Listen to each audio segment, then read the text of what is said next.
माझं नाव स्नेहा आहे. लग्नाआधी मला नेहमी वाटायचं लग्न झाल्यावर नवीन घर मिळेल, नवीन माणसं मिळतील आणि आयुष्याचा एक सुंदर अध्याय सुरू होईल.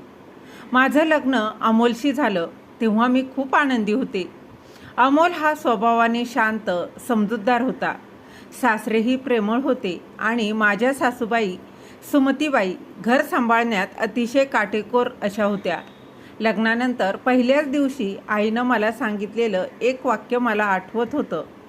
स्नेहा, सासरचं घर आपलं समज. माणसांना प्रेम दिलंस तर प्रेमच परत मिळेल. मीही तेच ठरवलं होतं. पण मला तेव्हा माहीत नव्हतं की एखादं घर आपलं मानणं आणि त्या घराची प्रत्येक जबाबदारी एकटीनं उचलणं यात खूप मोठा फरक असतो. नव्या घरातील पहिला दिवस. लग्नानंतरचे काही दिवस छान गेले. सकाळी सासूबाई स्वयंपाक करायच्या. मी त्यांच्या मागे मागे फिरून मदतही करायची. आई, भाजी मी चिरू का? नको ग, तू बस. पोळ्या करू? अगं, नवीन आहेस. नवीन नवरीकडून लगेच काम करून घेतलं तर लोक काय म्हणतील? मीही हसायची. पण हळूहळू नवीन नवरी आता जुनी झाली आणि परिस्थिती बदलू लागली. एक दिवस सकाळी 6:30 वाजता माझ्या खोलीचा दरवाजा वाजला. स्नेहा, उठलीस का? मी घड्याळ पाहिलं. हो आई, उठते. बाहेर आले तर सासूबाई म्हणाल्या, चहा ठेव. अमोलला ऑफिसला जायचे. बाबांचा डबा करायचा आहे. आज माझ्या गुडघ्यांना जरा दुखत आहे. हो आई. मीही आनंदानं कामाला लागले. मला त्यात खूप काहीच वाईट वाटलं नाही. आपल्याच घरासाठी हे सारं काही तर करत होते. पण दुसऱ्या दिवशीही तेच, तिसऱ्या दिवशीही तेच आणि काही आठवड्यात घरातील जवळजवळ सगळीच कामं माझ्याकडे आली. सकाळचा चहा, नाश्ता, डबे, भांडी, कपडे, झाडू, पुछा, सगळंच काही. दुपारचा स्वयंपाक, संध्याकाळचा चहा, रात्रीचं जेवण. पहिले काही दिवस मी काहीच बोलले नाही, कारण माझ्या मनात एकच विचार होता की चांगली सून बनायचं असेल तर एवढं करावंच लागेल. माझी नोकरी पुन्हा सुरू झाली. लग्नाआधी मी एका खाजगी कंपनीत अकाउंट्सचं काम करत होते. लग्नासाठी घेतलेली सुट्टी संपली आणि माझं ऑफिस पुन्हा सुरू होणार होतं. मी रात्री जेवताना अगदी सहज म्हणाले, आई, सोमवारपासून माझं ऑफिस सुरू होतंय. सासूबाई माझ्याकडे पाहत म्हणाल्या, किती वाजता जायचं? 9:30 पोचायचं आहे. त्यामुळे 8, 8:15ला निघावं लागेल. मग घरचं? मी क्षणभर आता गोंधळले. घरचं म्हणजे? नाश्ता, डबे, पूजा. मी अगदी हसत म्हणाले, मी लवकर उठेन. सासूबाईंनी समाधानानं मान हलवली. त्या रात्री मी गजर आता सकाळी 5चा लावला. सोमवारी पहाटे 5 वाजता उठले. चहा केला, भाजी केली आणि पोळ्याही केल्या. डबे भरले, नाश्ता केला. स्वयंपाकघर आवरलं. आंघोळ करून तयार झाले आणि ऑफिसला गेले. संध्याकाळी 7 वाजता घरी पोहोचले. शरीर कामानं पूर्ण थकलं होतं. बॅग ठेवताच सासूबाई म्हणाल्या, स्नेहा, चहा करशील का गं? डोकं दुखतंय. मी म्हणाले, हो आई. मी चहा केला. मग रात्रीचं स्वयंपाक, जेवण आणि भांडी. दुसऱ्या दिवसाची तयारीसाठी भाजीही चिरून ठेवली. रात्री 11:30 वाजता खोलीत गेले. अमोल मोबाईल पाहत होता. मी बेडवर बसले आणि म्हणाले, अमोल, खूप दमले रे. तो सहज म्हणाला, नवीन रुटीन आहे ना, सवय होईल. मी काहीही बोलले नाही. पण मनात प्रश्न आला, सवय मला एकटीलाच का व्हायची आहे? 1 कप चहा आणि पहिला वाद. असं जवळजवळ 2 महिने गेले. एका शुक्रवारी ऑफिसमध्ये खूप काम होतं. मी घरी पोहोचेपर्यंत रात्रीचे 8:30 झाले होते. घरात पाऊल टाकताच सासूबाई म्हणाल्या, आज किती उशीर? ऑडिट सुरू आहे आई, काम जास्त होतं. फोन तरी करायचा. मी केला होता आई अमोलला करून काय उपयोग? घरात स्वयंपाक कोण करणार? आणि त्या वाक्यानं माझ्या मनात काहीतरी तुटलं. मी दिवसभर काम करून आले होते. डोकंही खूप दुखत होतं. सकाळी केलेला नाश्ता, डबे, आवराआवर सगळं माझंच होतं. तरी प्रश्न एकच, स्वयंपाक कोण करणार? मी शांतपणे विचारलं. आई, आज तुम्ही काही केलं नाही? त्यांचा चेहरा बदलला. म्हणजे? नाही, मला उशीर होणार होता म्हणून विचारलं. स्नेहा, माझं वय झाले. इतकी वर्ष मी घर सांभाळलं. आता सून आली तरी मीच करायचं का सगळं? माझ्या तोंडून पहिल्यांदा उत्तर निघालं. पण आई, मीही ऑफिसवरून आले होय. त्या म्हणाल्या, आमच्या वेळी बायका एवढी कारणं सांगत नव्हत्या हो. मी थोडी गप्प झाले. स्वयंपाकघरात गेले, गॅस पेटवला, कांदा चिरायला घेतला आणि कांदा चिरताना डोळ्यात आलेलं पाणी फक्त कांद्यामुळे नव्हतं. रविवारही माझा नव्हता. मी सोमवार ते शनिवार काम करत होते म्हणून रविवारची वाट पाहायची. एक रविवार ठरवलं, आज 9 वाजेपर्यंत झोपायचं.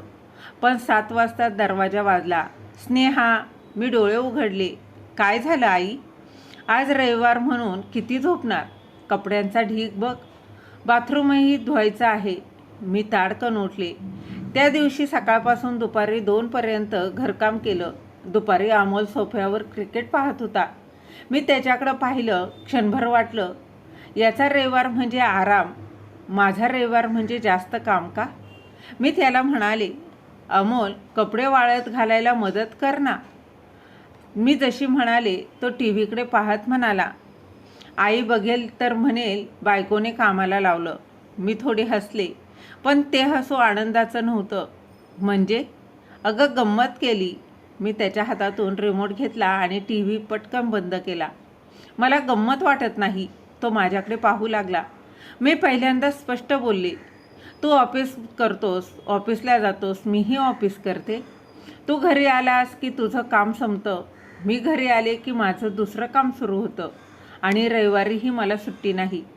मग मला आईला सांग ना. मी का सांगू? हे घर तुझंही आहे. तो काही क्षण शांत राहिला. पण बाहेर उभ्या असलेल्या सासूबाईंनी आमचं दोघांचं बोलणं ऐकलं होतं. त्या आत आल्या. माझ्या मुलाला माझ्यासमोर घरकाम करायला सांगतेस? मी थक्क झाले. आई, मी फक्त मदत लग्नाआधी अमोलनं घरात कधी कपड्यांचा हातही लावला नाही आणि आता माझा संयमच संपला. मी म्हणाले, म्हणून लग्न केलं का त्याचं? त्याची कामं करण्यासाठी बायको आणली. घरात शांतता पसरली. सासूबाईंच्या चेहऱ्यावर राग अगदी स्पष्ट दिसत होता. काय म्हणालीस? मीही मागे हटले नाही. मी या घरची सून आहे आई, नोकर नाही. त्यानंतर पूर्ण घरात शांतता झाली आणि आबोला झाला. त्या दिवसानंतर आमच्यात आबोला सुरू झाला. सासूबाई आवश्यक तेवढंच बोलायच्या. भाजी संपली, दूध आण, बाबांचा डबा ठेव. मीही उत्तर द्यायची, हो ठीक आहे, एवढंच. घरात 4 माणसं होती, पण वातावरण असं होतं जणू 2 वेगवेगळी घरं एकत्र छताखालीच राहत होती.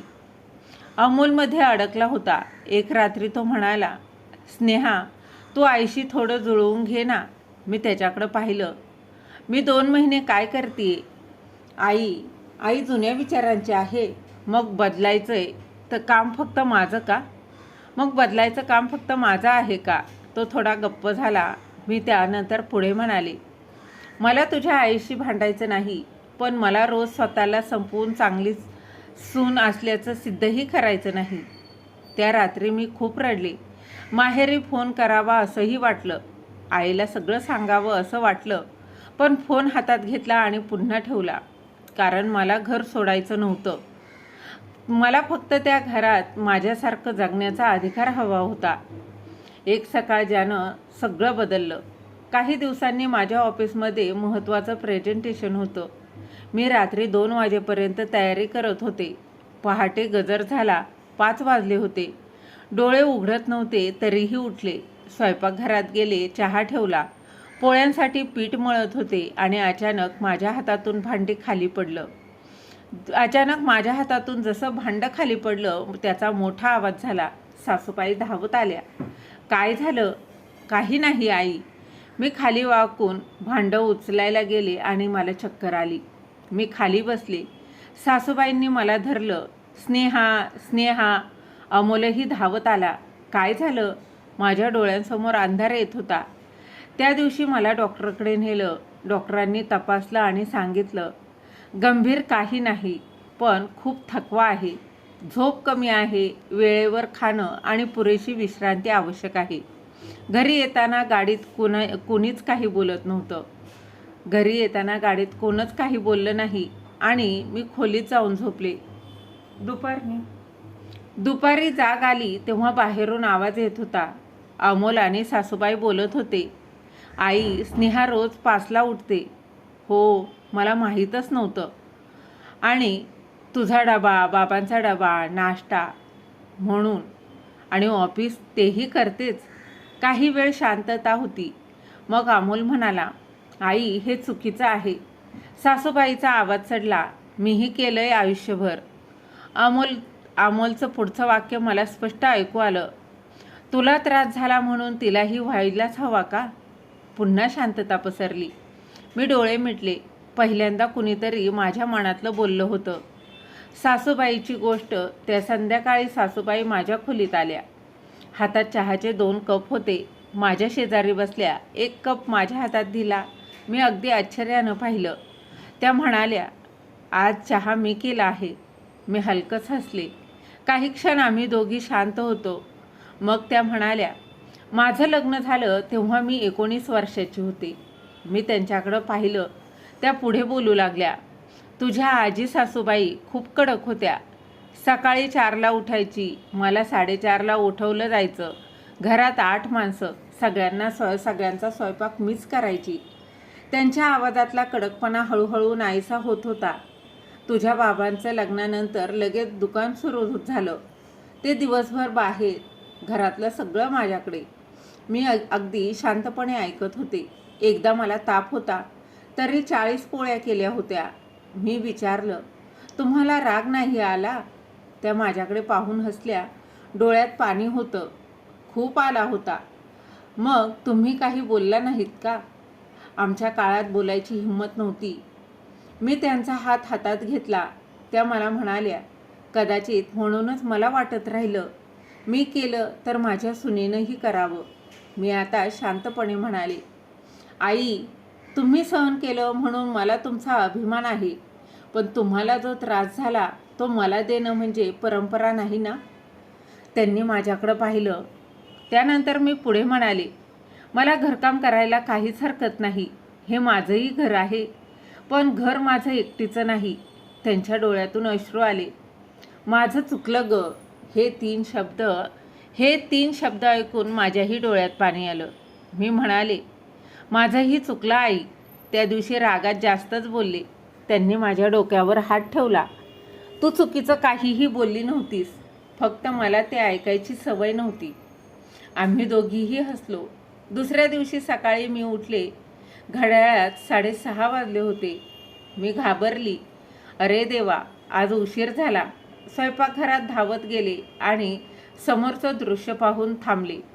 अमोल पोळ्या लाटत होता.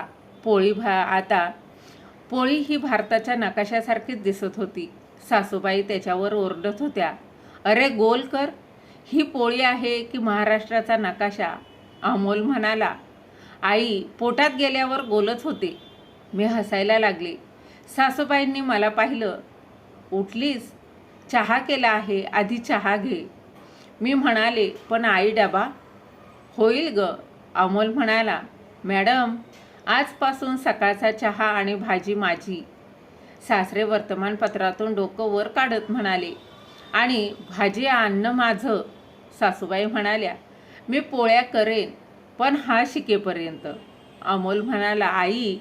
घरात सगळे हसलो. त्या दिवसापासून घरात एक छोटासा नियम तयार झाला. ज्याला वेळ असेल त्यानं काम करायचं. कामाला स्त्री पुरुष नसतो.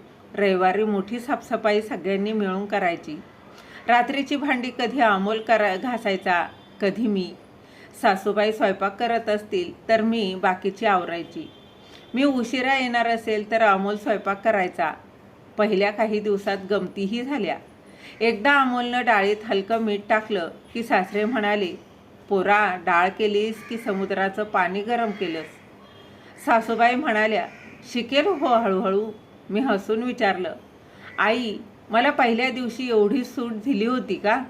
त्या माझ्याकडे पाहून म्हणाल्या, नाही, म्हणून आता याला देतीये.